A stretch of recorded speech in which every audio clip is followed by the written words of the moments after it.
Welcome to part 3 of Project Wormhole, How a Game is Made. This issue we're going to work on game physics and obstacles. Now that we have a tunnel to fly down, things will start to get interesting. Last issue, the car flew straight down the middle of the tunnel. That's fine for just checking it out. But in the finished game, we want to be able to fly and dodge obstacles realistically. We need to consider all of the different forces acting on the car as it flies down the tunnel. There is the force of gravity pulling it down, the force of jets on its bottom keeping it off the ground, drag forces from the air in the tunnel, and forces from jets used by the player to control the car. We add all of these forces up to figure out how the car is moving. That's a lot of number crunching, but the extra attention to detail makes the gameplay feel as real as possible.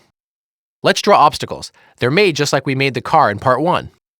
We've already done most of the work for this. The tricky part is knowing when we've run into something.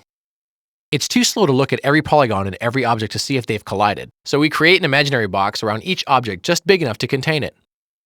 These are called bounding boxes. We can use them to quickly see if two objects have run into each other.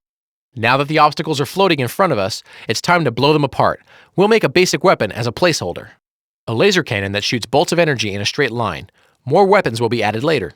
In the next section, try out some of the things we just built. Then check out the preview of Wormhole Part 4. And don't forget to visit www.playstation.com, where you can join in a discussion of the game at PlayStation Underground online.